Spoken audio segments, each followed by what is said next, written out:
نے بہت بہترین وضاحت کی۔ اب ولادت چونکہ ولادت کا دن ہو، کسی امام کا بھی ہو، اب چونکہ ایام ولادت ہیں امام زمان کے، تو ایک بحث جو مومنین کے درمیان ہوتی ہے اور دست و گریباں تک لوگ آ جاتے ہیں اور ایک دوسرے کے عقائد پہ یا نظریات پہ ہٹ کیا جاتا ہے، کہیں غالی کہا جاتا ہے، کہیں مقصر کہا جاتا ہے، وہ یہ کہ آپ نے امام کی ولادت کا لفظ استعمال کیا، آپ نے تو توہین کیا امام کی۔ یہ وہ شخصیات ہیں کہ جن کی ولادت نہیں ہوتی، ان کا نزول ہوتا ہے یا ظہور، اس طرح کے الفاظ جو ہیں وہ آپس میں گفتگو کرتے ہوئے استعمال کیے جاتے ہیں۔ تھوڑا سا اس حوالے سے بھی میں چاہوں گا کہ آپ بیان کر دیں۔ دیکھیے، یہ جو تصور ابھی نزول اور ظہور کا اور ولادت کے مقابلے میں بیان ہو رہا ہے، یہ اس کی بہت زیادہ زندگی نہیں ہے۔ یہ شاید 10-15 سال پہلے اس طرح کا کوئی تصور نہیں تھا، لیکن جب سے یہ میڈیا نے اپنا کام کرنا شروع کیا اور لوگ میڈیا پہ آئے، تو کچھ لوگ ہوتے ہیں وہ یہ چاہتے ہیں کہ ہم کچھ ایسی نئی بات بیان کر دیں جو اس سے پہلے بیان نہیں ہوئی ہے۔ لیکن حقیقت یہ ہے کہ ہم سب اللہ کے بندے ہیں اور ہم تابع ہیں قرآن کے اور اہل بیت کے۔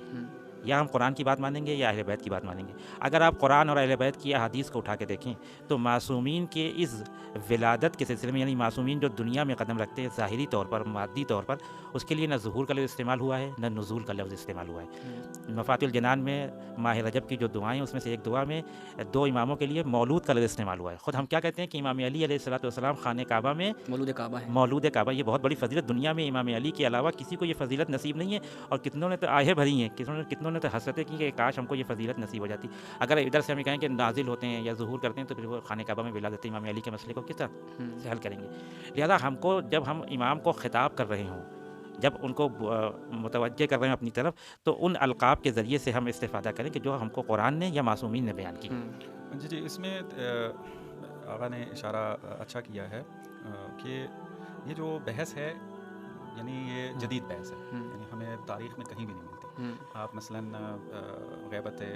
صغریٰ سے پہلے حضور کے زمانے میں بھی چلے جائیں تو اصلاً سوال بھی اس طرح کے نہیں ملتے کہ کوئی آ کے سوال کرے امام سے کہ آپ کی ولادت ہوتی ہے یا نزول یا ظہور ہوتا ہے، اس طرح کے کوئی سوال نہیں ملتے۔ علماء کی اگر کتابیں جا کے مطالعہ کریں تو وہاں بھی اس قسم کی کوئی بحث نہیں ملتی ہے۔ تو بالکل بحث کا گم ہو جانا ان زمانوں کے اندر کہ جہاں ہونی چاہیے تھی، اس بات کی دلیل ہے کہ یہ بحث جو ہے وہ ایجاد کی گئی ہے، ورنہ نہیں تھی۔ اور اس کے برعکس کیا ہے،